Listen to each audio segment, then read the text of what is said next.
Olá, paz do Senhor, está no ar o programa Fora da Caixa, edição especial, outra vez mais com entrevista. E hoje, ela que é uma bênção para a igreja brasileira, psicóloga clínica, ela serve a Deus como pastora na igreja Comunidade Cristã Genuína e também ela prega o evangelho, inclusive tive o privilégio já de ouvir suas mensagens.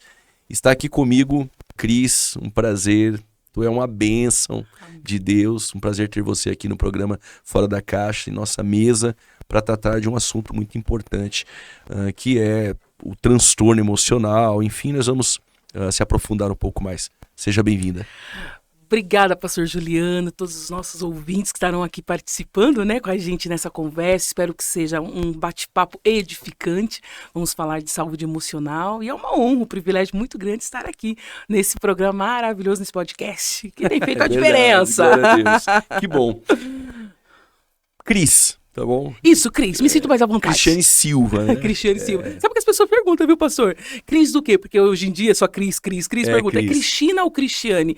E é legal que eu tô tendo a oportunidade de falar, meu nome é Cristiane. Cristiane Silva, glória a Deus. Podemos chamar de Cris, né? Cris, me sinto à vontade. Ok. Cris, para começar, o que é o transtorno emocional? Bom, quando falamos de transtorno, é quando a pessoa ela está transitando por aquele momento que está roubando qualidade de vida. Então vamos lá. Quando as pessoas perguntam, Cris, quando eu busco um especialista, quando eu sinto que já estou num quadro psiquiátrico ou um problema, uma disfunção emocional, é quando você está perdendo a qualidade de vida, quando aquilo está roubando, já está gerando transtorno no seu dia a dia. Por exemplo, a hipersonia, você está dormindo demais, você se percebe, não, eu não sou assim, eu não sou uma pessoa que durmo demais, então isso já é um tipo de transtorno.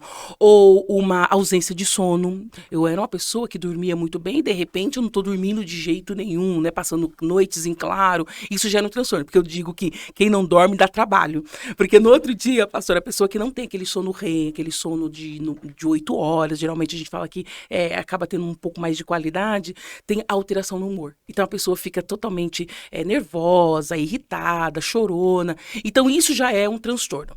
Então se pudéssemos definir o que é um transtorno, tudo aquilo que rouba a sua qualidade de vida.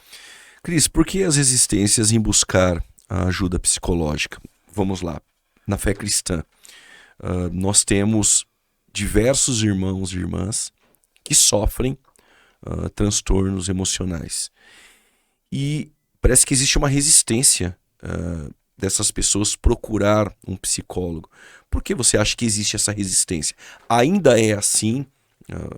Você, como uma psicóloga clínica, tem tido diversos pastores tratando disso. Aumentou, tem pessoas que estão buscando mais, ou ainda assim existe essa resistência? E já emendo uma outra pergunta. Se existe essa resistência, o porquê que existe? Sim, graças a Deus, o que eu percebo, da década de 80 para cá, as igrejas estão abrindo para falarmos do assunto. Então, é bem interessante quando eu recebo convite para ministrar, geralmente o pastor ou a liderança fala, Cris, pode falar sobre transtornos emocionais. Então, está se abrindo uma psicóloga vir trazer uma ministração, né? Só que ainda há uma grande resistência. Porque acredito que o rótulo do problemas emocionais, ou eu estou com um problema emocional, dá aquela impressão que eu não tenho capacidade nenhuma.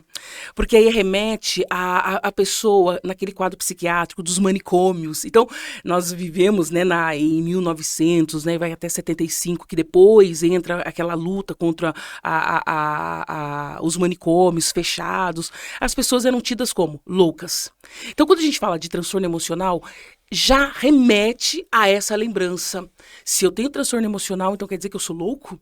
Então esse rótulo, eu ainda acho que ainda existe muito, aliás, acho não, eu percebo que existem muito nas pessoas quando falam de transtorno. Então aí acabam tendo resistência. Como assim eu vou falar que tem transtorno emocional? Principalmente eu que tenho fé. Né? Porque muitas pessoas acabam confundindo, né, a questão do transtorno emocional com fé. Então, se eu tenho uma depressão é porque eu tenho ausência de fé. E não, a depressão é um problema, às vezes, até bioquímico. A depressão tem vários gatilhos, várias ramificações da depressão que causam a depressão. Só que quando fala assim para um pastor, depressão, Uau, como assim? Eu sou um homem cheio de Deus, eu sou um líder, eu tenho experiência com Deus, como assim eu vou ter um transtorno emocional? Isso vai fazer com que as pessoas Transpareça que eu não tenho fé. Isso, exatamente, exatamente. Então começa o rótulo: doenças emocionais, falta de fé, transtorno emocional, eu me acho louco, as pessoas vão me achar que eu sou louca, eu vou me sentir sozinho, solitário, aquela pessoa que fica babando, né? Sim. Que antigamente nos manicômios tinha isso. Enfim, então isso tudo vai gerando esse rótulo que vai resultando nessa resistência. Eu não quero admitir que tenho um transtorno emocional, porque eu vou me sentir, ou as pessoas vão olhar para mim com esse olhar de louco. Principalmente na fé, né? Porque aí a gente tem essa vertente espiritual e acaba espiritualizando tudo. Então não é problema emocional, isso é ação do inimigo. Claro que a gente não pode também desconsiderar que existe o plano espiritual, o inimigo das nossas almas, ele é oportunista, ele aproveita da fragilidade emocional para poder, enfim, atacar os seus dardos. Mas não podemos colocar tudo, depositar tudo na questão espiritual. Eu me lembro, pastor, que quando eu terminei de fazer psicologia, por quê? Vai ser bem bacana contar esse pouquinho de história para as pessoas entenderem. Eu estava no campo missionário, fazia parte de um grupo de jovens e adolescentes que trabalhavam com evangelização, enfim, através da arte. E eu me lembro que nós estávamos naquela época, acho que em Fortaleza, se me falha a memória, Deus disse: estou fechando o teu ciclo e vou te levar para a área acadêmica. Eu resisti, porque eu sou neta de assembleiana, família assembleiana, enfim. E aí eu falei: não, mas eu quero missão. Era isso que eu ouvi de muitos profetas, desde pequenininha, desde os cultos do lar, né? Enfim, verdade, dos cultos da tarde da bênção. Eu sempre escutei que eu iria. Então, Deus é o Senhor. Resumindo, Deus então me tira do campo missionário e me leva para a área acadêmica. Vou para a área acadêmica e para a área da psicologia. Me lembro que muitas irmãs falavam: você vai para a psicologia, você vai virar uma ateia, vai acabar com a tua fé, né? Isso porque por muito tempo a psicologia, a filosofia ficou ali no campo dos ateus, dos gnósticos, né? Porque crente não faz psicologia, não, né? Enfim, e graças a Deus, Deus tem levantado muitas pessoas da fé para essa área. E aí, depois de fazer psicologia, entendendo a direção de Deus, né? Ficar apaixonada pelo curso e aumentou mais ainda meu nível de fé. Eu me lembro que algumas aulas dava vontade de sair falando em línguas estranhas, né? Ali por ver a manifestação de Deus, onde a psicologia não vai. Aí eu dizia: aí é o tamanho de Deus, né? Enfim, agregou muito para minha fé essa caminhada na psicologia. Termino o curso de psicologia e vou para onde? Para o atendimento, que também foi uma experiência, fica para um outro momento. Fui para a área clínica, improvável. E de repente eu começo a receber pastores, missionários, filhos de pastores, obreiros, presbíteros, diáconos, tudo com transtornos, comportamentos disfuncionais, pensamentos disfuncionais, melhor dizendo, comportamentos inadequados, enfim, cadeias de ansiedade, depressão, ideação suicida. Eles começam a chegar. E a minha pergunta é: Deus, eu achei que o Senhor fosse me trazer para a área da psicologia para atuar com o pessoal que não é da fé, né? Talvez ali uma estratégia, enfim, de falar de fé dentro do consultório e tal, que hoje, graças a Deus, a ciência se debruça e entende que é bom ter fé. Enfim, aí Deus, em um determinado momento, disse: chegou a hora de cuidar da alma da minha noiva. A alma é a sede das emoções, é a psique, é onde ficam as lembranças ali da primeira infância, a rejeição, os abusos. E a noiva, ela tem essa alma. O espírito, ele tá em dinâmica, ele tá distribuindo os dons, ele tá testificando a verdade, ele fala sobre a graça, enfim, o Espírito Santo, ele tá em movimento. Mas a alma da minha noiva tem impedido dela vivenciar mais do meu espírito. Então aí eu entendi que era um movimento também de Deus, e Deus possibilitando a gente estar trabalhando nessa área. E aí, graças a Deus, depois só veio como confirmação algumas igrejas abrindo. Então eu digo que a partir do momento que eu tenho a oportunidade de falar sobre o campo da alma, desperta algumas pessoas para tirarem o rótulo, quebrar a resistência, que você ter um problema emocional não quer dizer que você é louco, desequilibrado, vai perder o controle da mente. Só faz se sentir uma pessoa limitada, que tem algo na alma que precisa ser ajustado para ter qualidade de vida, viver o chamado, sair do campo da comparação, da vitimização. Pessoas estão saindo hoje dos caminhos do Senhor por conta de uma alma. E às vezes até projeta, né? Eu acho que no meu primeiro livro eu falo sobre a projeção que eu tive com o meu pai, né? Eu tive um pai terreno que não foi uma boa referência e transferi isso para o pai celestial. Quando eu fui curada da alma, aí fluiu. Agora eu recebo a paternidade. Glória a Deus. De Deus. Cris, como detectar um transtorno emocional?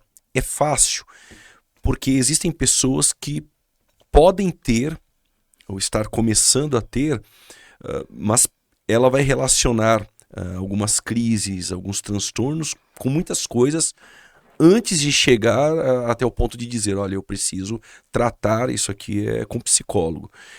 Como detectar? É possível? Sim, principalmente os pais com os jovens, adolescentes, mudança comportamental. Ou a pessoa se percebendo, que é a autoanálise. Pastor, eu tenho falado muito sobre a importância de olhar para si, de mergulhar para dentro de si.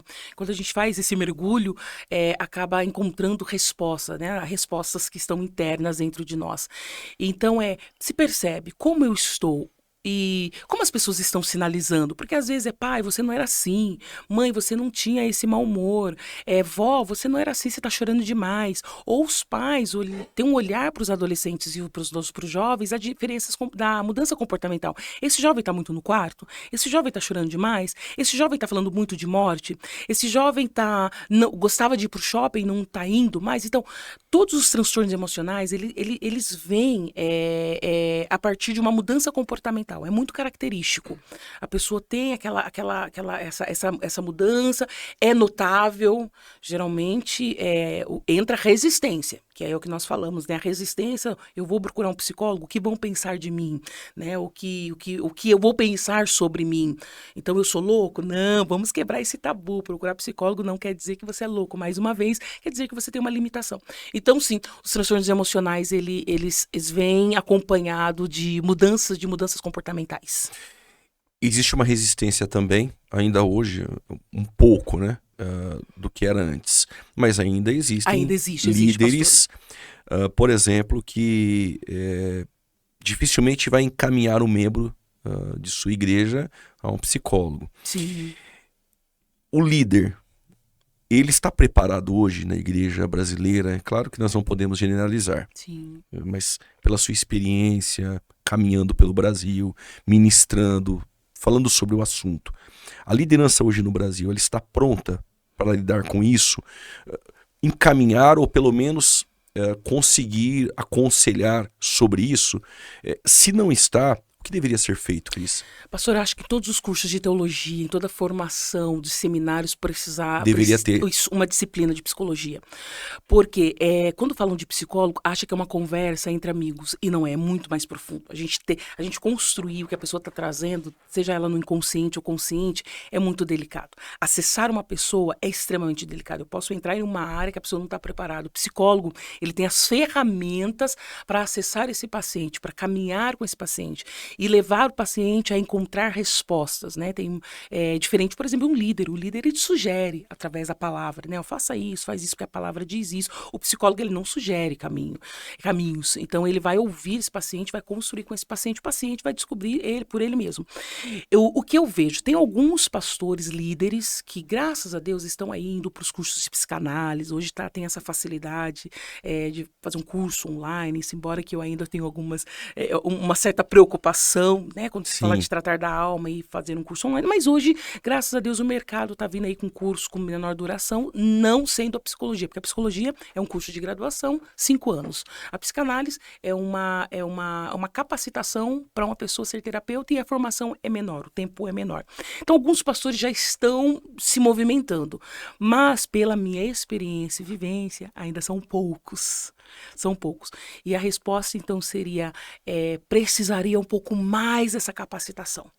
E dentro ali dos gabinetes, aconselhamento. No entanto, eu idealizei, eu ia falar construir, mas a palavra certa é idealizei, um curso TIM, que é o Terapia Integral da Mulher. Daqui a pouco online, nós temos o presencial aqui na cidade de Campinas e Hortolândia.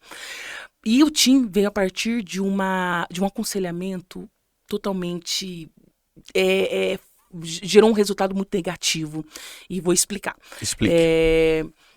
Um líder escuta uma mulher de uma família bem estruturada, e aí foi um alerta que falou, uau, como precisamos desse preparo. O líder recebe uma mulher, né, de uma família estruturada, casada, os filhos ativos na igreja, a mulher ativa, o marido ativo, e de repente numa conversa lá no gabinete, falando até coisas sobre o ministério, ela solta e fala assim, nossa, quando eu antes de casar, eu dei um beijinho num rapazinho, era ímpio, quer dizer, né, não vivia nesse mundo, nesse universo, e dei um beijo num rapazinho, e logo depois eu fiquei noiva do meu atual marido. Aí o líder disse assim, como assim? Você deu um beijo quando estava namorando, você adulterou, você traiu. E ela disse assim, não, mas isso eu não conhecia a palavra, nem estava certo se eu ia ficar ou não noiva, mas só foi um beijinho. Ele falou assim, você precisa confessar urgente pro teu marido, porque isso leva maldição para tua família, maldição geracional. E colocou um peso nela tão grande. E aí ela falou assim, mas meu marido não vai ter maturidade para entender que foi lá na nossa adolescência, né? E o líder, então, aconselhou ela a falar com o marido. Pastor, ela chega no meu consultório, num quadro de depressão terrível, separada do marido e os filhos fora da igreja. Os filhos que exerciam o chamado na música, deixaram. Por quê? Quando ela confessou para o marido não teve estrutura. E o marido falou, você me traiu. E ele entendeu aquilo como uma traição. E foi uma traição. Só que naquele momento, uma família já estruturada, se fosse um acolhimento mais assertivo, não iria perder essa família. Destruiu a família.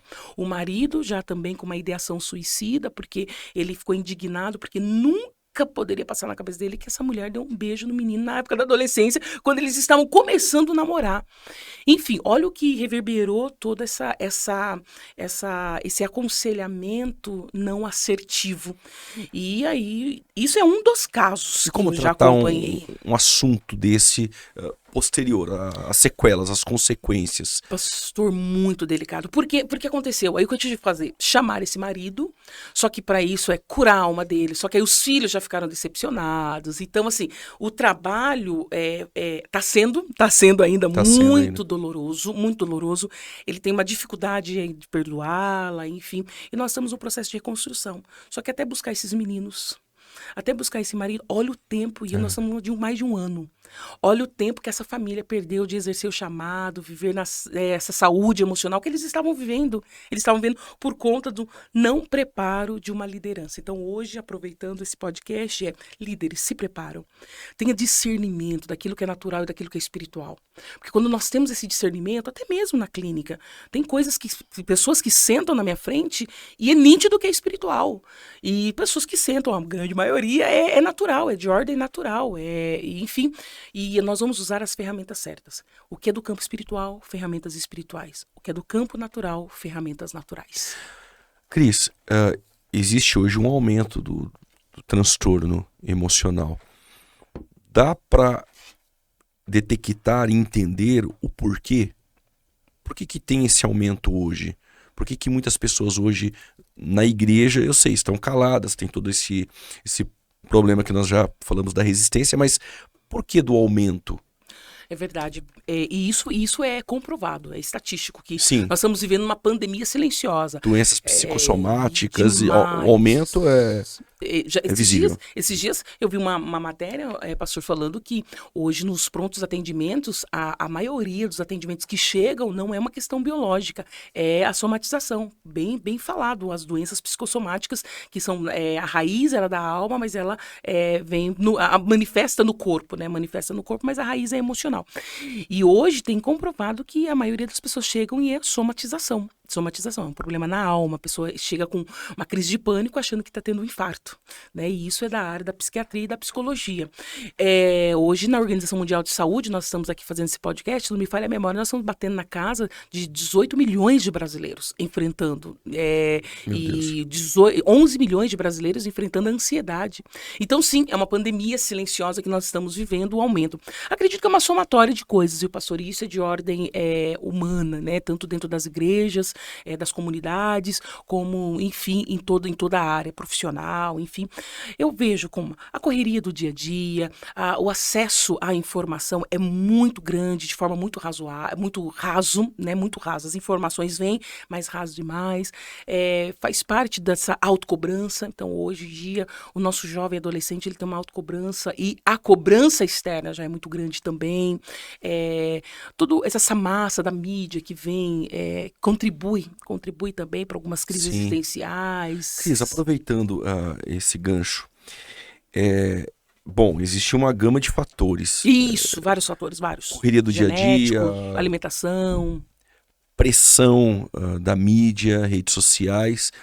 Em cima disso, esse modelo que as redes sociais e a mídia coloca como padrão tem levado muitos jovens e adolescentes a querer ser quem eles não são.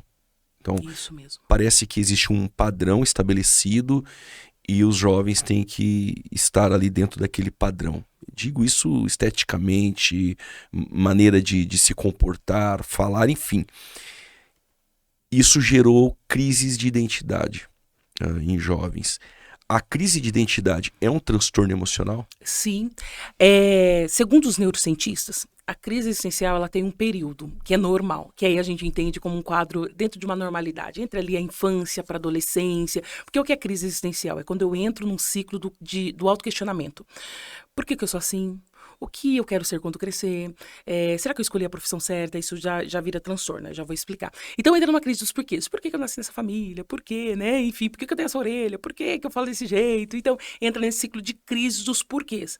Até ali a adolescência está dentro de um quadro de uma normalidade, mas quando isso avança para a fase adulta, já vira um transtorno. Porque ela fica com uma crise dentro da identidade dela. Eu não sei quem eu sou, se eu estou no caminho certo, e isso gera ansiedade, isso gera tristeza, que pode levar a uma depressão, isso gera sentimentos que não são tão bons, por exemplo, como a própria inveja. Então eu estou perdida dentro de mim, aí eu olho para alguém que parece que está dando certo, então eu fico com a inveja. Por quê? Isso atrapalha, inclusive, na fé, no campo da fé, porque parece que Deus gosta de algumas pessoas e não gosta tanto de mim, né? E como o pastor bem colocou, a mídia, ela contribui para isso. Por quê? A mídia, ela leva pra gente um mundo fantasioso. Fantasioso. E esse mundo é muito gostoso, porque nesse mundo eu posso ser quem eu desejar, eu posso fazer o que quiser. Então, é um mundo irreal. E o mundo irreal, nós não temos problemas. O mundo irreal é o corpo ideal, a pele ideal, a conquista ideal. Então, o mundo irreal. E os videogames levam muito os jovens a irem para os quartos e ficarem nesse mundo do irreal, do super-herói lá. Só que aí, quando vem para a realidade não é tão boa, porque a realidade tem problemas. A realidade tem dificuldades. Desafios. E o que está acontecendo com a nossa geração? Nós não estamos tendo resiliência para resistir aos obstáculos. E não estamos encontrando sabor naquilo que é real, dentro das dificuldades que nos leva a crescimento, maturidade, a descoberta do eu. Então, o mundo em real é isso. Então, é gostoso ficar aqui e gera, sim, transtornos emocionais. Perfil de adolescentes e jovens é completamente fantasioso. Não é aquela pessoa no dia a dia. Existe uma crise de identidade. Passa a não se gostar, né, do que tá vendo, né? Alguém agora que está nos assistindo, seja jovem, adulto, enfim, adolescente, que está vivendo isso, essa crise de identidade, qual é o primeiro passo? Como buscar uma solução? Primeiro, duvide dos seus pensamentos no momento de crise. Então, por exemplo, eu tô dentro de um quadro de crise existencial e vem nos meus pensamentos, puxa, eu não sou tão bom, eu não sou tão bonito, eu não tenho uma família tão boa. Então, eu entro nesse autoquestionamento, nessa pergunta dentro de mim. Dentro dessa crise, às vezes as respostas estão distorcidas. Então, o que eu falo? Duvide dos seus pensamentos no momento de crise. Como duvidar? Será que o que eu estou pensando é real? Será que o que eu estou pensando, de fato, ele é uma realidade ou é a partir de um mundo invisível, aliás, de um mundo fantasioso que eu tive acesso? Então, duvide.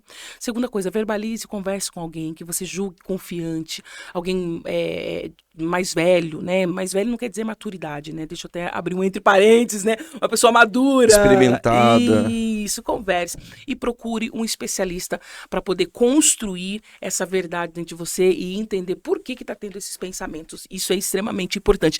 E, pastor, uma coisa também muito importante que vale a pena compartilhar aqui nessa conversa, nesse bate-papo, os nossos jovens, até ali, os 24 anos, jovens e adolescentes, eles têm o que nós chamamos de um cérebro imaturo. Ou seja, o cérebro não está formado. Isso, a neurociência, eu gosto muito de passear pelo universo da neurociência, vai dizer que os nossos jovens até os 24 anos, ele tem um problema na córtex pré-frontal, que é essa área frontal aqui do nosso cérebro. Ou seja, não está formadinho. E essa área, ela é responsável pelo nosso planejamento, pensamento, é aqui que a gente passa o filtro. É por isso que os adultos, que a gente diz adultos maduros, não falam o que pensa. Eu até brinco em algumas ministrações, se você se depara com uma mulher que fala, eu falo tudo o que penso, a gente vai olhar pra ela e falar assim, não, o problema é no seu cérebro. Que não tá maduro, né? Não é autenticidade, né? Exato. Porque o adulto, ele vai pensar antes de falar, né? A preocupação do ferir o outro, pensar no outro. Então, até 24 anos... E nossos jovens, esses adolescentes, eles não têm. Então, eles trabalham muito com o lado direito do cérebro. Muito lado ligado àquilo que impulsiona, que não reflete. Eles agem, né? Então, é muito interessante que quando os jovens, os pais que estão assistindo agora essa nossa conversa, se deparam com um adolescente dizendo vocês não me amam, né? Por que eu nasci? Quando isso é de forma homeopática, pontual, dentro de algumas crises. Por exemplo, a mãe pede para ir na padaria. E ele fala assim, por que só pede pra mim? Você não me ama. Eu tô sendo uma escrava nessa casa. Aquela coisa muito intensa, muito intensa. Tá dentro do quadro que eles não param pra pensar, né? Porque ainda não foi formada a córtex pré-frontal, isso é normal. Eles não param pra pensar que, na verdade, é só ir na padaria, comprar um pão, que é para todo mundo. O final, o resultado vai ser para todo mundo e para ele mesmo. Então, eles são muito intensos. Dentro dessa janela... Eles têm as emoções muito afloradas, eles sentem mesmo, e aí redobra muito a atenção. Papai e mamãe redobra muito a atenção para esse jovem adolescente. Porque eles sentem mesmo, eles sentem de verdade a dor. E aí o acolhimento tem que ser um acolhimento mais assertivo. Entre parênteses, o acolhimento que eu sugiro, descubra a linguagem de amor do seu filho e descubra o temperamento do teu filho. E isso dá uma assertividade no diálogo que é maravilhoso. Fechei o entre parênteses. Enfim, dentro dessa janela, com os impulsos, né, que é muito... eles têm essa tendência. E aí, os transtornos emocionais ficam também... eles ficam vulneráveis aos transtornos emocionais. Existe um estudo que o Brasil, se não me falha a memória, até o dia de hoje, que nós estamos falando, que o Brasil é o terceiro país da América Latina com o maior número de suicídio entre a janela dos 12 aos 24 anos. Porque eles não pensam. Eles não pensam que eu levei um não e esse não faz parte de uma frustração e essa frustração é o não lá na escola e, bom, foi livramento, mas eles não entendem que o não faz parte da vida. Então, se é não, eu me lembro de uma adolescente que ela dizia, Cris, eu quero me matar, porque o rapazinho disse não pra mim. E eu fui construindo isso com ela. E ela estava num sofrimento mesmo. Eu fui construindo que os nãos fazem parte da vida.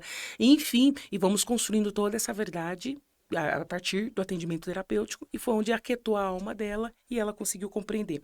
Então, os transtornos emocionais, através desse mundo irreal, através da falta da resiliência, os pais acabam contribuindo também, viu, pastor? Acabam não falando os nãos, não dando disciplina. A disciplina é sinônimo de amor. Pastor, é muito importante a disciplina. Hoje nós estamos dentro de uma educação, de uma maneira de educar os filhos, que os pais estão com medo de falar não, de disciplinar, dizer, é até aqui, é celular, depois disso vai desligar. Adolescente não vai com o celular pro quarto, né? O computador não fica no quarto de um adolescente sozinho. Então, é onde fica visível, papai e mamãe ficar controlando, voltar a sentar em volta da mesa. Não é um pai comer na cozinha, a mãe num outro local e o filho dentro do quarto. É voltar isso, o pertencimento. Pastor, eu tenho falado muito do pertencimento. Pertencimento agrega o teu filho para ele se sentir pertencente a essa família, né? E coloca esse menino a entender que ele tem uma família. Então, sentar em volta à mesa, fazer as refeições, pelo menos uma vez no dia. Isso é importante. Isso é muito importante. Muito importante, pastor, muito importante. Cris, cristãos e pensamentos suicidas. Qual a causa desse transtorno emocional? Pastor, ideação suicida também pode ser resultado de um quadro de depressão ou a pressão do sistema. Ou uma dor nessa alma que não foi trabalhado, né? Eu não consigo mais suportar a minha dor, né, do passado. Eu não ressignifiquei. Ressignificar é dar um outro sentido àquilo ou alguém. Então, quando eu não consigo ressignificar, eu só fico agregando coisas para dentro de mim. Tem uma hora que eu não suporto, então eu quero morrer porque eu não tô dando mais conta, né? Então, também é uma junção de fatores que levam a uma ideação suicida. E a ideação suicida não tem a ver com fé. Embora que a fé, neste momento, contribui muito para que eu pare e pense um pouquinho.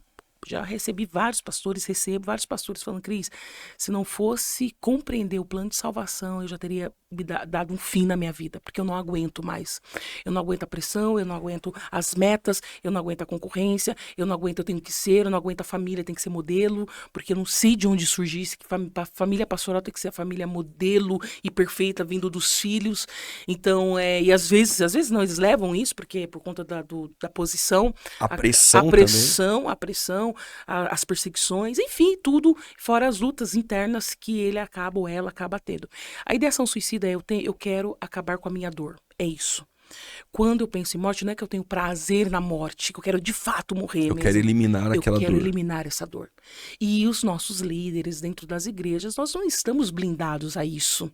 Porque todo mundo dentro de uma comunidade tem uma história. Às vezes um pai que foi extremamente violento, uma filha que foi abusada pelo pai, e aí depois ela vem e se converte, entende o que é perdão, entende que, enfim, entende várias coisas que ajudam essa libertação, mas se não tratar a alma, ela tem esse peso. Se não ressignificar, ela vai ser uma cristã, professando Jesus Cristo, mas com uma dor, que às vezes ela não vai conseguir suportar ao longo da caminhada, né? Não vai conseguir suportar dentro dos problemas, porque o cristão não está blindado dos problemas.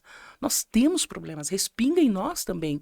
Então a pessoa às vezes não tem esse recurso, esse repertório interno e acaba levando, eu quero me matar, né? Eu quero se suicidar, enfim. É o desejo de eliminação do problema. Cris, eu estive em um estado no Brasil e na volta o rapaz que me levava pro aeroporto, ele disse que na cidade dele, uma cidade bem pequena desse estado, são mais de 430 abusos Meu Deus. a crianças. Ai, meu Deus. Ok. Muitas dessas crianças, passado um tempo, começaram a frequentar a igreja. Ou aconteceu já de avós abusar dessa adolescente e essa adolescente frequenta culto, participa. Essa adolescente que se calou, que entrou pro seu quarto cheio de traumas e calada quer eliminar essa dor. Qual a palavra para essa pessoa? Qual o primeiro passo? Quais são os passos? Porque agora, Cris, é certo que existem pessoas que estão nos assistindo e que estão guardando consigo mesmo esse abuso. E isso, esse irmão, ele trabalha numa área da prefeitura e os casos são muitos. E tem muito mais que se calou, que não confessou, não falou para a mãe, com medo da consequência, porque foi pessoas de dentro de casa, foi parente do sangue. Essas pessoas que estão com esses traumas caladas agora estão nos ouvindo. É certo que tem alguma pessoa passando por algum trauma na alma e ela quer eliminar esse trauma. Se trancou no quarto e se deparou agora com essa entrevista. Qual o primeiro passo que deve ser feito? Pastor, o abuso é algo ainda que mexe muito comigo, muito comigo. Aliás, né, com todos nós. Ele é muito cruel e deixa sequelas terríveis. Eu atendo pessoas vítimas do abuso e digo, uau, ela seria estratégica se não fosse esse abuso, essa marca. Para quem está passando agora ou sofreu um abuso e está calada, grita socorro agora. Não fique sozinha nessa dor, não fique. Porque muitas cometem suicídio depois, vamos ver uma carta e a carta é essa. Eu não aguentei a minha dor e a dor foi isso, isso, isso. Primeira coisa, busque um especialista, principalmente aquele especialista que professa, às vezes, a mesma fé. Isso é muito bom porque você vai sentir mais à vontade, vai vincular, criar vínculo com esse especialista com facilidade. Ou busque alguém, mais uma vez, que você julgue maduro, aqui que está no seu convívio. Não vai para as redes sociais, busque uma pessoa certa, converse. Precisa jogar isso para fora. Não pode ficar com essa dor que vai corroendo aos poucos. E não é o tempo não passa. Nós temos um ditado, deixa eu até me corrigir, que fala, com o tempo vai passando, né? Com o tempo esquece. Não. A vítima da violência, ela é tão defraudada emocionalmente que conforme vai passando o tempo, essa dor vai aumentando. E sem contar, e outra coisa importante para você que está no abuso ou sofreu abuso, você não é culpada.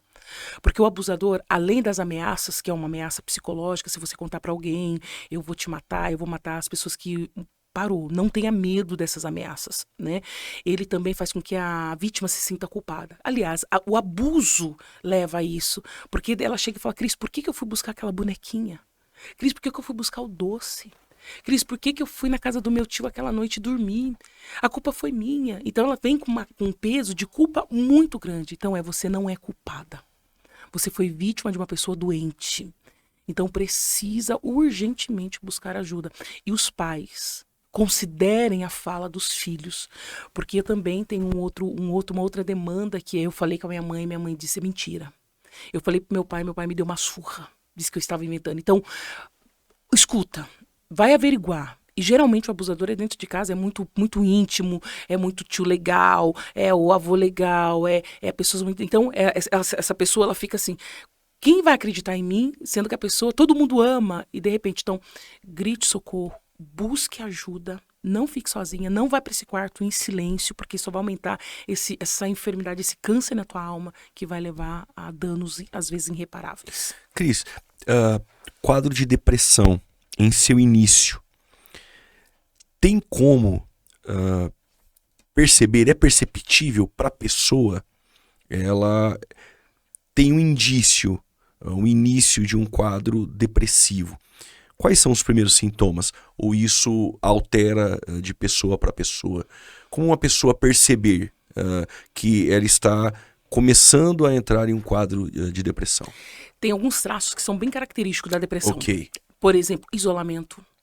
Eu quero só ficar quietinha, não quero falar com ninguém, eu começo a perder o prazer nas coisas. A pessoa começa, nossa, antes eu gostava de passear, uma viagem, hoje eu não gosto mais. A pessoa liga, vamos pra praia? Antes, nossa, eu tinha a alegria de pensar no final de semana com a família na praia, ou em uma chácara, e de repente eu não quero mais. Então, quando eu for perdendo o prazer, quando eu vou buscando o isolamento e o choro constante, parou. E aí, aí um outro ponto, um fator importante é, Cris, e se isso está agregado com algo pontual? Por exemplo, perdi o emprego, estou vivendo no luto, meu ente querido faleceu. Ok, você está num quadro deprimido recorrente a algo, ok? Mas mais de 3 semanas, sem algo pontual, a vida está girando de forma natural. E de repente você começa o desejo de isolamento, já estando no serviço e pensando, não vejo a hora de chegar em casa para ir pro quarto, eu quero ficar quieta, eu não quero ouvir ninguém. Aí tem aquele ambientalização, né? Porque a pessoa no estado depressivo, ela ambientaliza. Fecha as cortinas, fica mais no escuro, não quer ver ninguém, bate na porta, não quero sair. Então ela tem esse rebaixamento de humor, geralmente ela fica também irritada, ela fica e começa a chorar, pronto, já são sinais. Já são sinais. Importantíssimos para buscar uma ajuda de um profissional.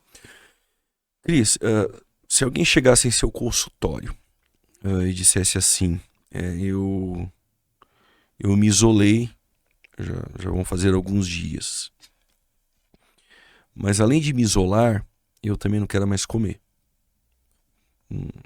Não estou afim de me alimentar. E aí ele começa a se vitimizar. Só tem eu estou sozinho, não tem mais ninguém. Essa pessoa, ela já tem um perfil com traços depressivos. E se essa pessoa dentro desse quadro dissesse assim, eu quero a morte. Isso é caracterizado já? Sim. Se essa pessoa já está com essa fala, já algumas semanas, alguns meses, podemos pensar. É claro que existem vários quadros Estou te falando isso, desculpa te interromper. É porque esse homem, ele fez para-chuva. Ele fez fogo de Deus descer do céu. Pronto, importante. E aí dentro de uma caverna, ele falou que não queria comer. Se vitimizou, estou eu só, ainda que tinha 7.000. Sim. E não quero comer, estou sozinho, não vou sair daqui mais para nada. Se isolou e ainda disse que queria a morte. Pronto, esse quadro é um quadro de depressão. É um quadro de depressão. Ou que hoje nós estamos falando muito burnout, é estresse absurdo por conta do serviço, a estafa do serviço, que pode ser até também dos líderes, alguns líderes religiosos, não, né? Os nossos líderes, os nossos pastores, enfim, não tem tempo de descanso. Então é só servindo, isso chama-se uma estafa, gera uma estafa. E da estafa também leva esse quadro que é muito parecido com a depressão, né? Ali Tivemos dessa família. passado breve, muitos pastores, né? Muitos pastores, por conta dessa exaustão. Suicídio por conta dessa exaustão. Porque o medo de parar é tão grande, por conta da pressão é tão grande, então eu morrendo, isso vai me tirar desse cenário. Teria né? uma estratégia, um conselho, Cris? Férias, descanso, Família, entenda que você tem limite, aprenda a falar não, disciplina aos seus liderados a ver você como um homem limitado e não como um super-herói, porque nós olhamos para os nossos líderes e a gente tem aquela coisa, né? Além das projeções, que aí é uma outra maneira também, porque as projeções seus, tem muitas pessoas que olham para os nossos líderes projetando o pai, projetando a mãe, enfim, e aí geram aquela expectativa muito mais paterna e materna, que aí é um outro assunto para a gente trabalhar em outro momento.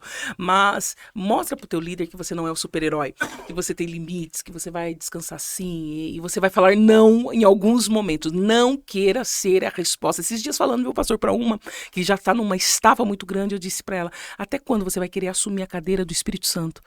Porque você tá querendo convencer, abraçar, consolar todo mundo. Isso só a pessoa do Espírito Santo consegue. E saia da cadeira de Deus, porque você tá querendo ser, foi até um pouco firme com ela, e eu tenho essa liberdade, né, de falar assim, você tá querendo ser melhor do que Deus, porque Deus, o nosso Pai, ele fala não. E muitas vezes fala não. Para crescimento. Para crescimento. E você tá falando sim para todo mundo, resolver problemas de todo mundo. Você não tem braços para isso. E o que tá gerando? Frustração, sensação de incapacidade e, claro, um quadro de estafa muito grande. Não tá dando conta. Isso pode resultar na depressão. Cris, colocamos diversos assuntos na mesa. Bom, vamos lá. Por que a psicologia? E agora precisamos identificar algo aqui. Como identificar o que é emocional e o que é espiritual? É possível? Então vamos lá. Pergunta. Por que a psicologia? Ok? É possível identificar o que é emocional, o que é espiritual? Isso é muito importante. É importante. Boa pergunta. Psicologia é uma ciência que estuda o campo da mente, a alma, mais uma vez, psique excede das emoções. Então é onde fica a nossa cognição, enfim, de uma forma mais didática, né? As nossas lembranças, a caixinha das nossas memórias, os nossos sentimentos, pensamentos e as nossas emoções. Ficam ali no campo das emoções, ok? E tem... Eu tenho um olhar muito tricotômico, né? Como uma pentecostal. Corpo, alma e espírito, né? Exato, corpo, alma e espírito. E eu costumo, e fica muito mais fácil para mim, inclusive para trabalhar nessa área, né? Pra gente trabalhar, porque eu trabalho a alma, campo das emoções, e o espírito, né? O Espírito Santo, enfim. Então, a psicologia é essa ciência que estuda a alma. Então, quando nós estamos com uma enfermidade no campo da alma, é essa área que você vai, ou é esse profissional que você vai buscar ajuda, que é extremamente importante. Agora, como discernir se é algo que vem da alma ou do espírito, né? Se é algo espiritual. É buscando discernimento, esse olhar para o paciente. O que fica, acho que muito fácil, talvez até é um ABC que eu vou dividir, você pergunta ali na entrevista, ou na anamnese, ou no gabinete, quantas vezes ela buscou aquilo que é espiritual, as ferramentas espirituais em prol dessa causa. Porque, pastor, eu digo que o espiritual fica até mais fácil. E vem comigo, né? Nessa ideia, né? Sim. Porque a gente ora e sai em nome de Jesus. Então, eu me lembro de um paciente que chegou para mim e quando ela sentou, na hora, eu entendi que era espiritual. Eu digo que foi o atendimento mais rápido que eu ganhei. Isso é a importância do psicólogo ser cristão. Exatamente. Identificar. Porque aí eu entendi que a partir da conversa, eu falei, calma, isso não tem um enquadramento, nenhum transtorno. Tá parecido com uma esquizofrenia, uma psicose, mas tem coisas ali que não tem característica.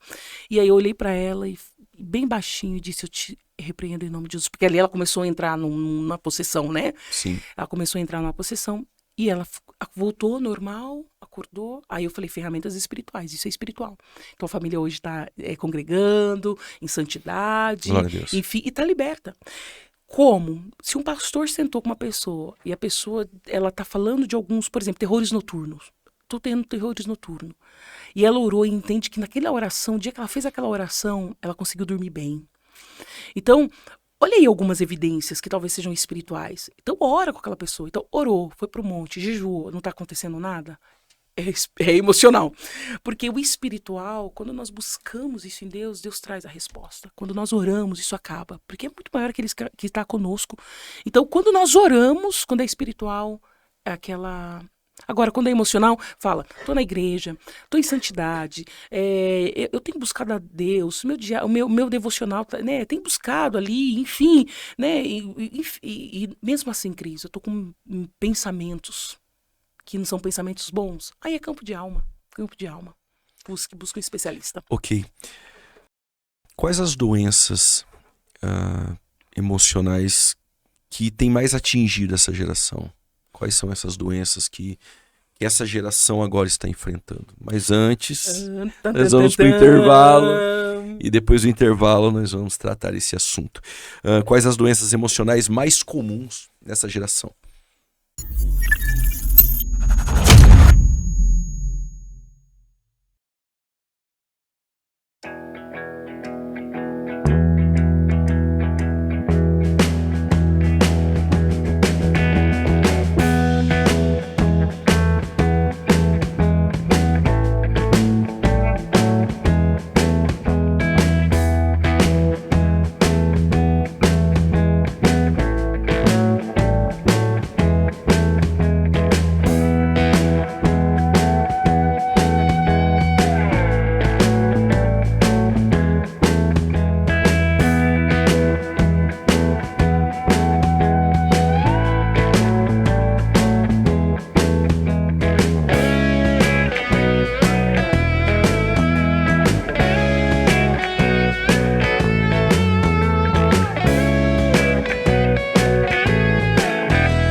Voltamos com o programa Fora da Caixa, entrevista, uma bênção, transtornos emocionais. Nós estamos tratando de assuntos relevantes e diários em casa, na igreja. E ficou uma pergunta pendente. Quais as doenças emocionais mais comuns nessa geração, Cris?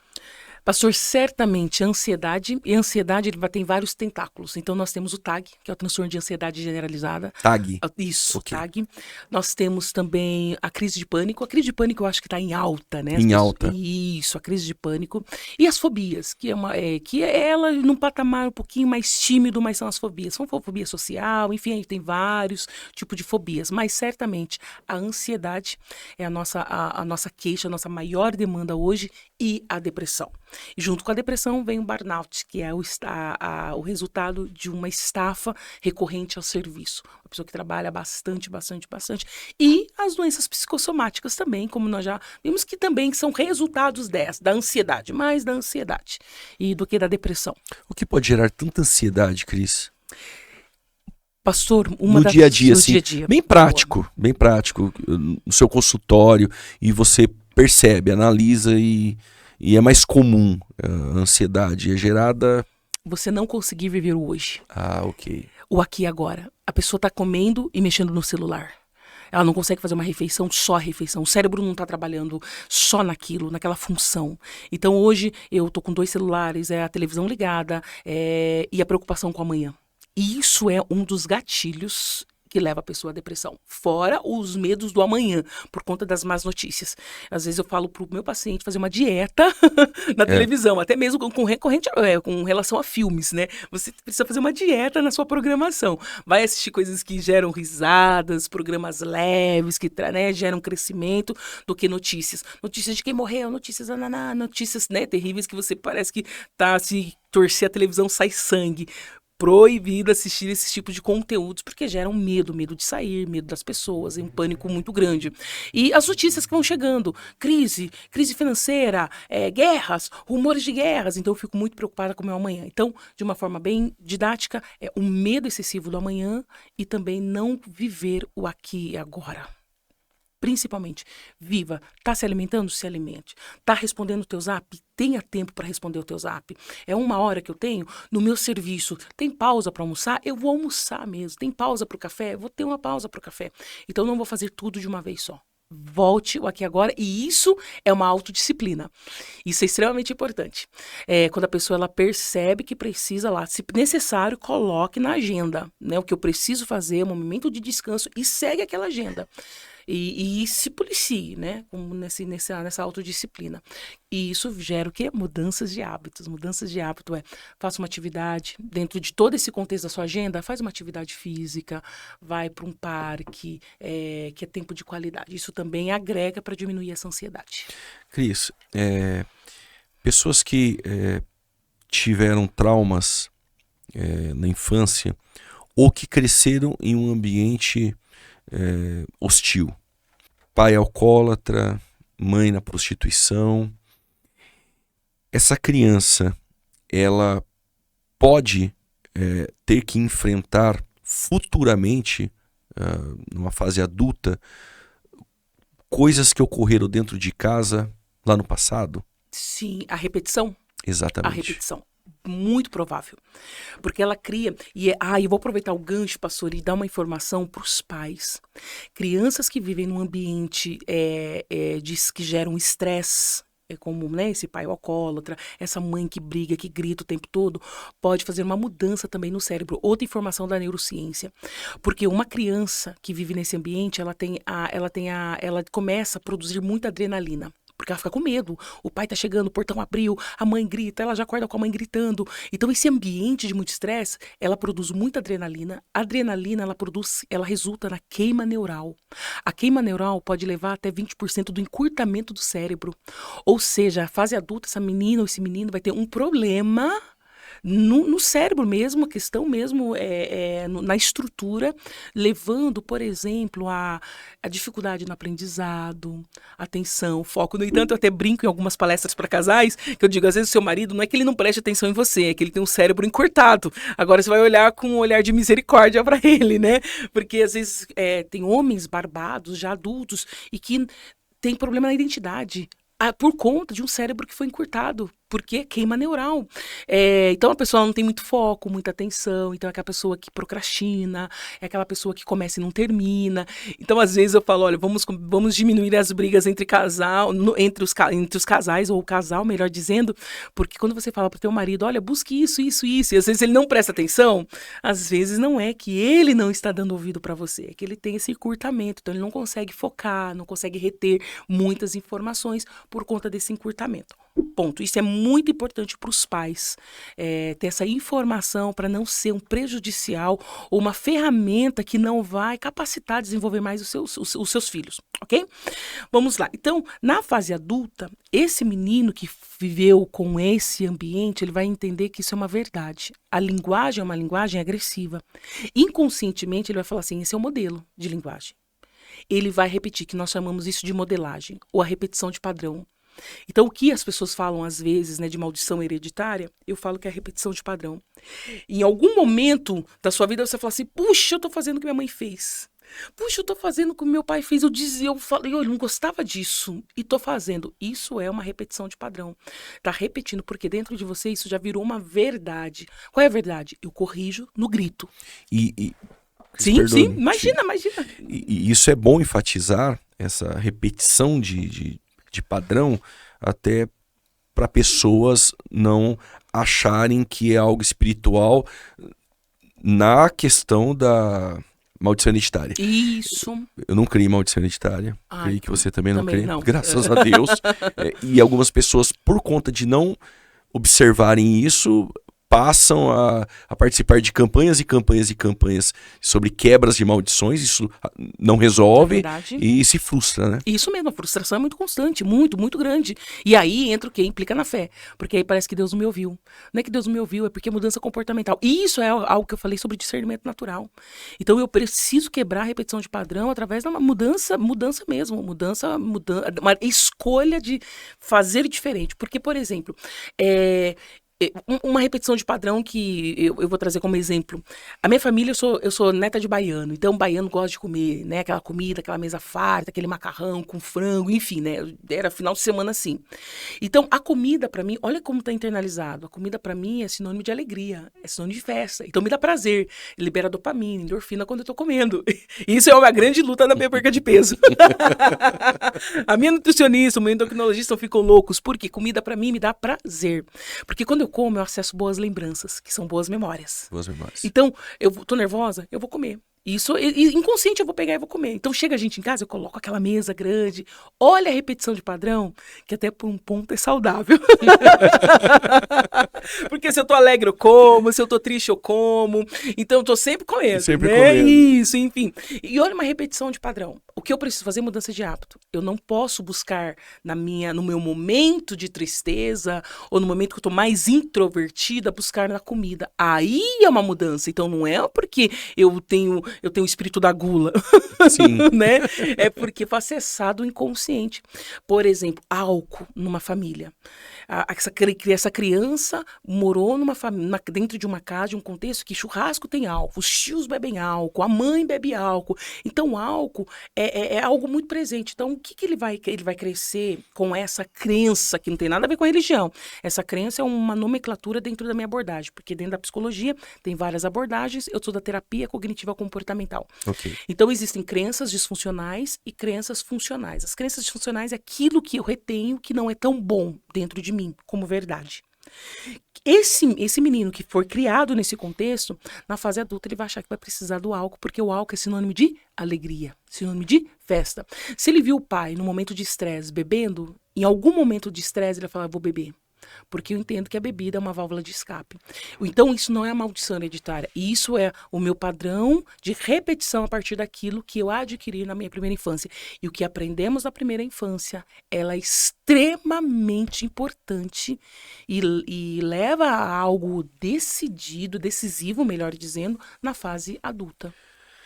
Cris, existem algumas pessoas, por exemplo, biblicamente o Timóteo, ele cresceu em um ambiente de fé. Ele recebeu uma herança de fé. Eunice e Lloyd, né? Mãe e vó, desde a sua infância, ele tem contato com as escrituras. Ok, o Timóteo foi um discípulo, não direto de Jesus, claro, mas um discípulo como nós somos, e foi um obreiro ali do apóstolo Paulo. Depois, segundo a tradição, ele pastoreou a igreja de Éfeso. Ok. Mas temos também na Bíblia alguém como Josias. Ele cresce em um ambiente terrível. Aminon e Manassés, pai e avô, foram os piores reis que existiram em Judá, ao ponto de Manassés matar os sírios no Vale de Inom, entregando a magia negra. Ok. Aquele que cresceu em um ambiente assim, como o de Josias foi uma bênção. A reforma, a restauração no templo, depois que encontraram o livro da lei ali com Ilquias, ok. Uma pessoa que cresceu em um ambiente assim, não necessariamente vai dar errado. Sim, boa. Isso é muito bom, a gente pensar nisso, porque nem filho de peixinho é. Exatamente.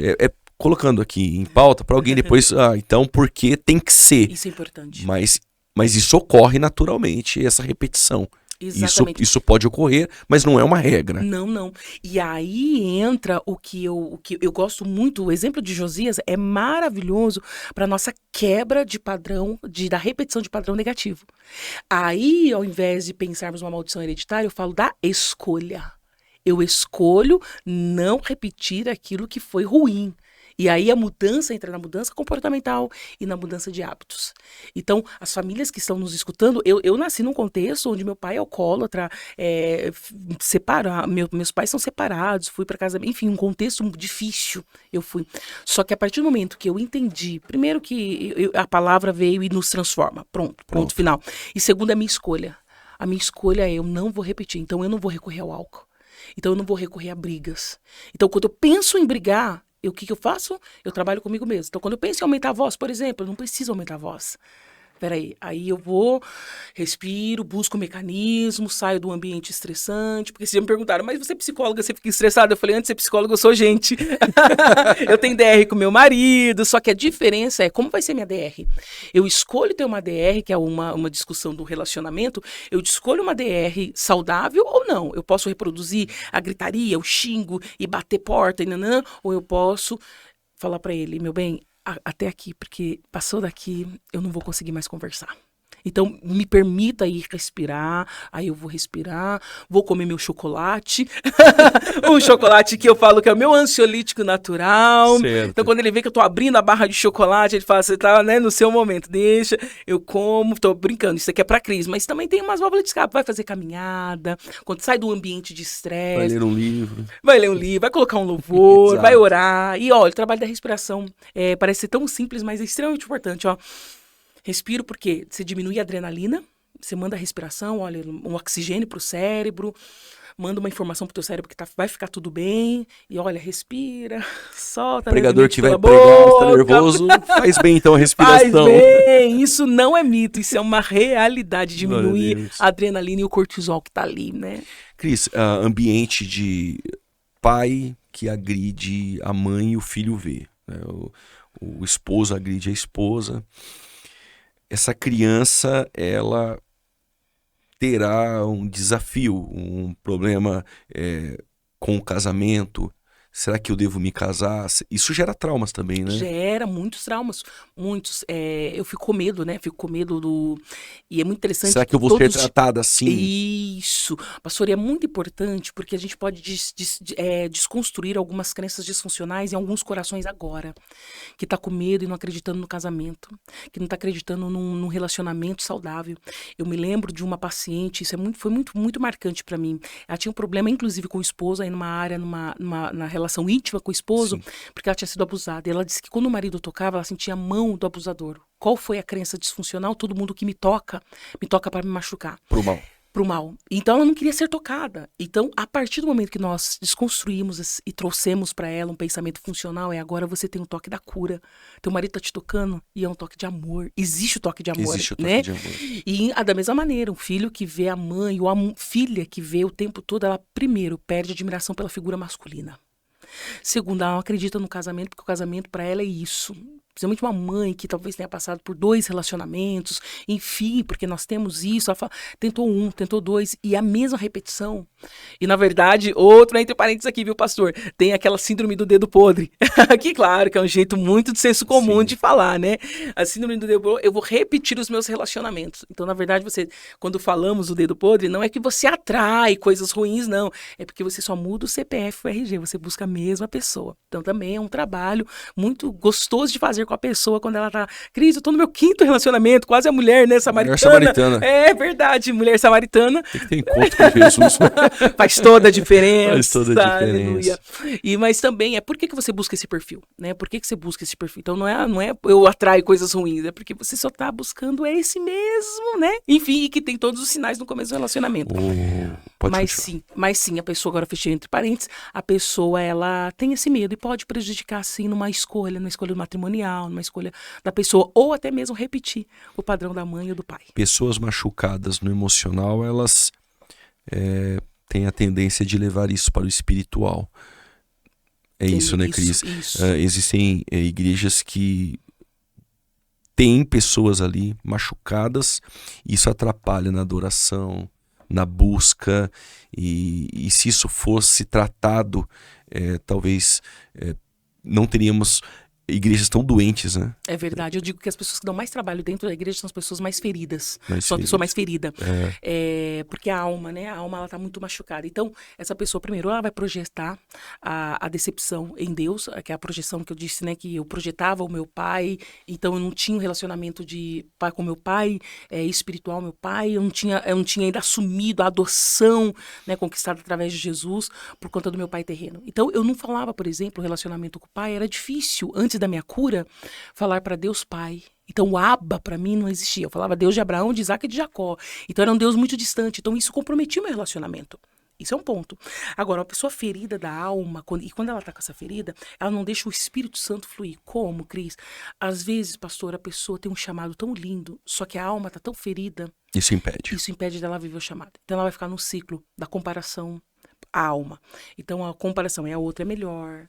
Ela vai ter inveja da outra ou do outro. Igrejas que têm departamentos, aí tem aquele grupo que trabalha naquele departamento, ela tem a chamada, ela poderia estar ali, mas ela se isola daquele grupo, se sente inferior. Isso, inferior, com uma baixa autoestima, não sou capaz, Deus me chamou, mas eu acho que ele errou, então eu não vou. Principalmente se torna muito vulnerável, né? Porque se ela até arrisca, aí vem uma pessoa e diz, nossa, você não é tão boa assim. Pronto, olha essa alma entrando nessa... A esterilidade ministerial e espiritual. Exatamente.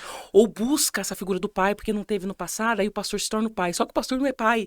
O pastor, às vezes, não vai receber como ela gostaria, então ela vai sair de igrejas. Frustrada, achando que o outro vai resolver. Isso, ela busca isso no outro. Isso porque a irmã não me deu abraço como deveria. Porque o pastor não me cumprimentou como E o pastor deveria. tem que ser uma figura do pai, e não é. E não é, ele é um líder que ali vai te acompanhar no seu crescimento espiritual. É verdade. Ele não vai te abraçar como pai, ele não vai dar toda a atenção como pai. E às vezes uma própria fantasia da pessoa. Porque o pai, ela teve o pai e a mãe, só que eles não souberam a linguagem de amor, por isso que eu falei no começo da nossa conversa sobre a importância da linguagem de amor. Não souberam e ela tem esse vazio na alma, ela busca essa linguagem de amor, ela busca esse tipo de amor nas outras pessoas. Então eu costumo dizer, olha, quem dá trabalho no ministério, quem, né, só vê o lugar, só potencializa as coisas que não estão dando certo, abraça, chama para uma conversa, porque provavelmente tem algo na alma. Uma pessoa, por exemplo, uma alma ferida, ela não consegue se alegrar com a alegria do outro. Uma pessoa com uma alma ferida, ela só potencializa aquilo que não está dando certo. Então, no culto, ela não vai celebrar. No culto, ela vai ficar olhando de um lado, ela vai ficar do lado do outro, ela vai reclamar do ar-condicionado, ela vai estar sempre com uma murmuração nos lábios. E isso é resultado de uma alma. Talvez algo que ela busque e que não está conseguindo, ela vai reproduzir em alguma coisa. Cris, biblicamente nós temos uma mulher assim. Eu ouço mensagens, né, em nossas igrejas, principalmente dentro do nosso culto pentecostal, e essa mensagem é muito clássica, né? Acho que todos já ouviram. Você não quer adorar, você está frio na fé, você é uma Mical na janela. É a verdade, muito. Ok. E quando nós olhamos para o passado da Mical, ela foi completamente abusada em vários sentidos. Em vários sentidos, sim. O pai, moeda de troca, minha filha, para Davi vencer os filisteus. Depois, Davi leva Mical com ele, aí Davi foge. Tem aquela cena, né, do marido atual correndo atrás. Exato, aí o Davi arruma uma outra família e ela só amava Davi, e antes o pai, ao invés de dar ela para Davi, já deu a irmã, né? Isso. E depois ela tenta reconstruir agora uma vida emocional amorosa com outro homem, e depois o Davi, quando ele reina, ele manda buscar Mical, ela rompe com esse esposo. Exatamente. Foi mandato do rei, ela teve que ir e não ir para ser esposa do Davi. Ela foi para ser mais uma mulher lá dentro do palácio, como tantas outras que Davi já tinha. E aí quando Davi vem entrando, adorando em Jerusalém, a Mical não tem motivos na janela para adorar. Exatamente. Cheia de traumas, e aí ela ficou estéril. Então é possível ter pessoas dentro da igreja vivendo uma esterilidade espiritual, não adora, talvez na janela sem motivos, por este currículo, esse histórico, mas essa alma tratada, ela flui. Ela pode gerar espiritualmente falando. Muito bem. Meu sonho, pastor, é pegar os personagens, eu trabalho muito com mulheres, então seria um trabalho com as mulheres da Bíblia. Glória a Deus. E fazer um traço dos possíveis transtornos emocionais. É possível que uma mulher de um contexto de prostituição, como Raabe, se torna uma mulher na galeria da fé em Hebreus 11. Exatamente. Quando tem um encontro com o Senhor e tem essa alma curada. Pastor, e isso é muito importante a gente falar, porque nós tiramos os rótulos das pessoas também. Por que essa mulher tá assim? Eu até brinco que por muito tempo eu criticava a Ana, e hoje eu sou uma advogada de Ana, né? No primeiro livro de Samuel nós vamos ver uma mulher que vai para Siló junto com Eucana e Penina, e ali ela não adora, ela não come, né? E aquela come é a parte do ofertante, né? E eu dizia, gente, ela vai pro culto, mas não participa do culto. É uma mulher que por muito tempo eu olhava pra Mical falando assim, Mical, perdão, Ana, você idolatra a sua dor, então pare de idolatrar a sua dor. Mas peraí, Aguentar uma penina não é fácil. Ter uma ausência de algo não é fácil. E eu não gerar filho e ver a outra gerando não é fácil. E aí Deus me fez nesse texto, e agora eu falo que eu advogo Ana, dizendo, mesmo com tudo isso, ela foi. Ela foi, e ela estava aos pés do Senhor, a ponto do sacerdote falar assim, você está embriagada? Mesmo ela que fala, a voz não saia, os lábios Exatamente. trepidam, a alma falava com Então, Deus. E nós temos que ter essa sensibilidade dentro da nossa comunidade. Glória a Deus. Abraçar as Micais, abraçar as Anas, que estão só chorando e não estão celebrando com alegria, porque é uma alma doente. Então, e aí é muito interessante, porque ela mesma diz, a minha alma está profundamente amargurada, meu Senhor. Olha como está a alma, mas ela foi. Então, olha, nós vamos ver mulheres hoje indo e dizendo, Cris, eu estou tão fraca, não tenho força para levantar os meus braços para adorar, mas eu estou chorando aos pés do Senhor. Então, nós que estamos à volta, vamos ter essa sensibilidade, ao invés de criticarmos, falar, lá, não canta, lá, não louva, lá, tá só chorando, lá, tá fofocando. Ninguém sabe o histórico da Ana, da histórico. Mical. Abrace, chegue junto, entenda, escuta, dê tempo de ouvido, porque o falar, ele é curador. Às vezes o que você precisa é só escutar essa irmã ou esse irmão que tá aí na igreja e você vai ser uma bênção. Esse programa é sensacional, né? Deu até esboço. Pra pregar no culto das irmãs. Oh, glória! Cris, os benefícios da fé dentro de um diagnóstico desse. Hoje a ciência já tem debruçado que a fé é importante para a pessoa sair de algum tipo de transtorno, principalmente a depressão. Quando a pessoa ela tem fé, ela tem uma causa. Eu falei da ideação suicida, que eu já atendi pastores, líderes e pessoas da comunidade, da igreja, que professam a mesma fé que a minha, dizendo, Cris, eu só não acabei com a minha vida porque eu tenho fé. Eu penso que eu não quero perder a minha salvação. E isso é um risco muito grande. Então, ela tem uma causa. Quando nós temos uma causa, pastor, isso traz sentido de vida. O fundador da logoterapia, Viktor Frankl, ele vai dizer que ele passou por 3 holocaustos. E ele vai contar no seu livro Em Sentido da Vida, ou Em Busca do Sentido. Agora me falha a memória, mas é facinho dar um Google, a pessoa encontra. Ele vai falar dessa sobrevivência. Viu coisas terríveis no holocausto, enfim, mas sobreviveu. E uma das coisas, em entrevista, Viktor, ele disse, eu encontrei um sentido dentro do holocausto. Eu perdi pessoas terríveis, vendo amigos se lançarem em um cabo de força elétrica para serem triturados e mortos porque eles não queriam passar por aquilo. Gritos e gritos, enfim, mas eu encontrei sentido. Quando nós temos um sentido dentro das nossas batalhas, isso se torna mais leve e suave. Principalmente quando a pessoa de Jesus. E os personagens da Bíblia, quando nós vamos ver essas narrativas de superação, dos encontros transformador com a pessoa de Jesus, isso me dá um fôlego de esperança. Propósito e mais uma vez o sentido. A fé, ela traz isso para mim. Isso não é paliativo, isso é real. Porque quando eu tenho essa causa de falar assim, calma, se eu estou passando, mas eu sei que eu não estou sozinha, eu tenho Jesus. Eu tenho uma fé que vai me dar resiliência para avançar. Aí, pastor, fica uma dica para os nossos amigos ouvintes. Seja governado pelo Espírito. Lembra da tricotomia corpo, alma e espírito? Não deixa a sua alma, porque a alma ela oscila. A alma hoje quer ir para a igreja, não quer. Hoje ama, hoje não ama. A alma, basta uma TPM, basta uma andropausa ou uma menopausa, porque os homens também, um dia a gente pode falar sobre a questão só da saúde emocional dos homens. Homem tem baixa autoestima, homem quando entra na andropausa, só o sangue de Jesus, tô brincando. É aquela coisa, o pai tá ficando velho, né, mãe? Isso pode ser andropausa, né? O papai também tem essas mudanças. Então, isso é alma. Então, nossa alma oscila. O que hoje eu deixo um apelo para os nossos amigos, enfim, que estão conosco nesse bate-papo, sejam governados pelo Espírito. Glória a Deus. Não deixe a alma governar. Então, é alma, aquieta-te.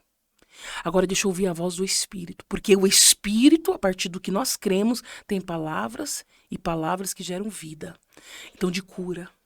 Então, da pessoa de Jesus presente, o Emanuel, o Deus conosco. A palavra viva e eficaz, palavra, que penetra lá, né? Exatamente. Entre o espírito e a alma. Isso, e aí faz toda a diferença.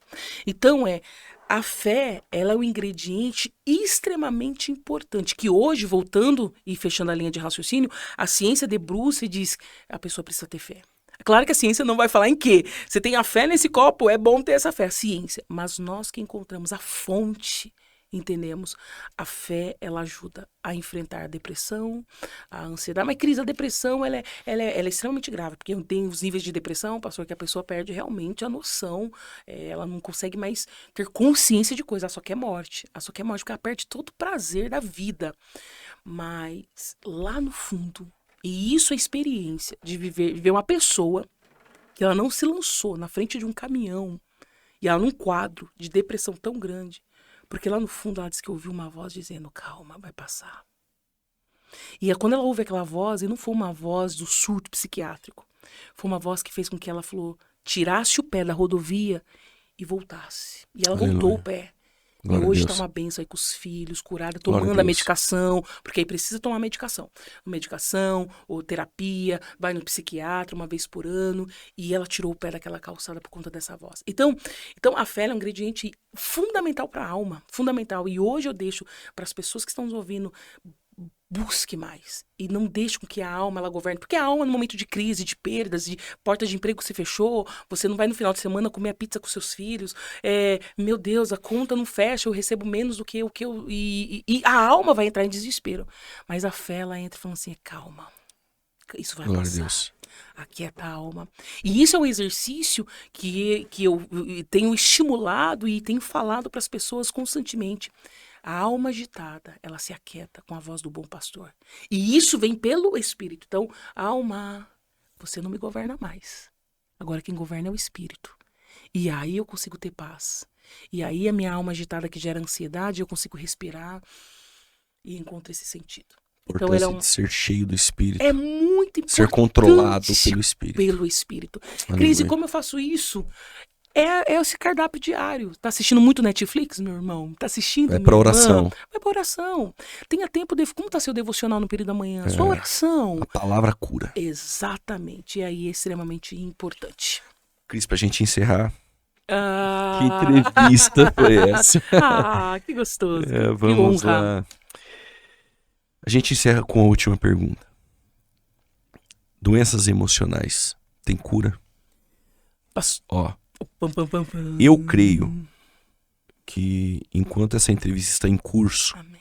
alguém está pisando no freio agora. Amém. E para essa pessoa que pisou no freio, mas está olhando para dentro de si, transtornos, traumas, para essas pessoas, doenças emocionais têm cura? Para a ciência, ela tem como chegar num equilíbrio, mas para nós que cremos, eu acredito que tem cura. Amém. Então, para você que está nos escutando, tem cura. E como? Busque as ferramentas naturais e as ferramentas espirituais. Quais são as ferramentas naturais? Vai para um psicólogo, faça atividade física, cuide da sua alimentação, cuide da sua saúde emocional, cuide. Se precisar tomar um remédio, não resista. Remédio vem para ajudar, vai contribuir quando é direcionada pelo médico. Então, se você tem uma ansiedade ou uma depressão crônica, é o antidepressivo. E glória a Deus pelos antidepressivos, porque o antidepressivo ele vai estimular algo que o teu organismo não está produzindo de forma natural. Graças a Deus, é igual alguém que toma um remédio para hipertensão, para um diabetes, e tudo bem, calma. Tem pessoas que falam, eu não vou tomar um remédio antidepressivo porque, meu Deus do céu, não, vamos sair fora da caixa, né? Vai tomar uma medicação certa, vai no seu psicólogo, e aí os ingredientes espirituais. Para a ciência, é muito difícil falar da cura, fala daquilo que está equilibrado, daquilo que você está conseguindo vencer, mas para nós, sim, a cura. Glória a Deus.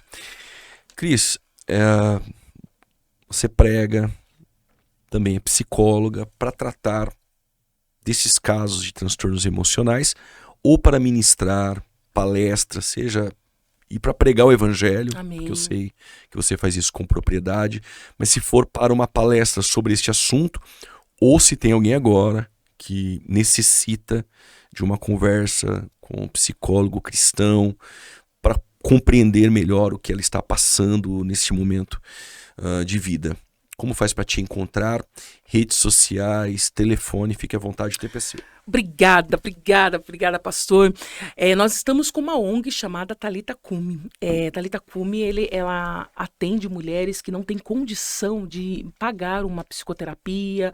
Então, nós temos agora um lugar que nós acolhemos pessoas, Thalita Cume.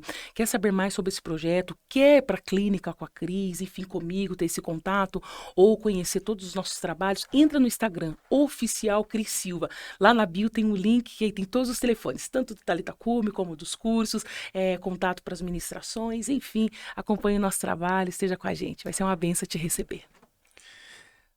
Foi muito produtivo, Cris. Seja sempre bem-vinda. Deus te abençoe e muito obrigado por nos honrar e abrilhantar mais este programa. Eu que agradeço. Obrigada, pastor. Obrigadão. Deus abençoe. Para você que acompanhou o programa Fora da Caixa, um assunto pertinente e relevante nos dias atuais. Vou ficando por aqui.